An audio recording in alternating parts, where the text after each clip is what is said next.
Good morning, good morning, good morning, and welcome to Morning Thoughts with Mama D. Do I look exhausted? My eyes look like I haven't gotten any sleep, and it is true. I mean, I got some sleep, but for some reason, I just did not sleep well last night. So I looked in the camera and I was like, "Ooh, girl, you need some sleep." Anywho, this morning's Mama Thoughts. This morning thoughts are a little, they're 100%. Okay, let me preface it with that. They are 100% my thoughts, my opinion, and my understanding of it. Okay, 100%. I don't believe that I have talked to anyone with regards to this or heard anyone say anything with regards to this. Is my thought. It's about pastors, ministers, preachers. My morning thought is, and the question is, why do we elevate them so high?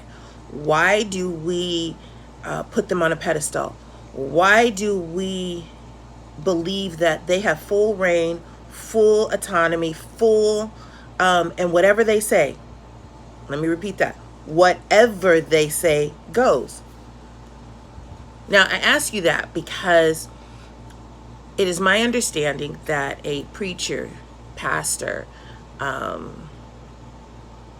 someone in that status, sole purpose, major purpose, is to share the word of God, is to teach the word of God, is to walk alongside people and represent God. Bring to realization in the things that they come to them with who God is, where God is working, where God can be working, or where God should be working, if that makes any sense, right? Not to minimize the respect, the job, and the duties of a pastor, because I am one myself. But isn't that what our teachers do? Isn't that what our government is required to do? People in a status, isn't that what a CEO is supposed to do? Isn't that of a company? What I'm saying is, I'm not minimizing a preacher, but in those arenas, we speak our mind. We say if we feel something is not right. We question new incentives, new projects, new whatever, new. We make sure that we have all the information and all the, we go research if things have changed, and, we go look it up, and but when it comes to the leader of a church, the man of God, it's like, oh no, he said, oh no, he's the, no, or she. And we don't seek God's counsel. We don't seek just understanding. We don't seek clarity. It's just, if they said it, that's it. Why? But yet, when you're taught, if God said it, that's it. Oh no, God's got to be wrong. No, my God's not like, no, that. I'm confused, and it just puzzles me how we choose to put faith into man, and we choose which men. And when I say men, that's a general men, women. It's not just a man, physically a man.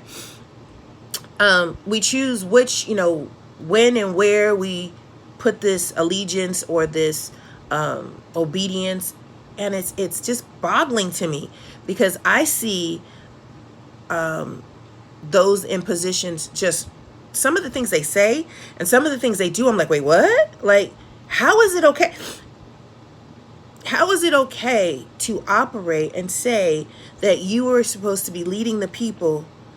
And don't get me wrong, see, because when you say something like that, or you say something blanket like that, you think I'm thinking like, oh, well, they was killing people, or they were intimately, where they shouldn't have been. It's not even that. I'm talking just normal, everyday things, like saying you did something and you didn't do it. Like, why? Why do you even feel the need to say you did it and you didn't? Or feeling that you're not being heard. Well, or having having a goal or an agenda, and the congregation not getting behind you. So then my question, when those things happen, are you sure? This is my always think. I'm not saying, because people are people on the flip side, but are you sure God told you to do that? Are you sure that's how God wanted you to do that? Are you sure you did everything to get it in place to carry it out? I don't think that pastors should be elevated. I don't think pastors should be worshiped. I don't think pastors should be thought of higher than anyone else.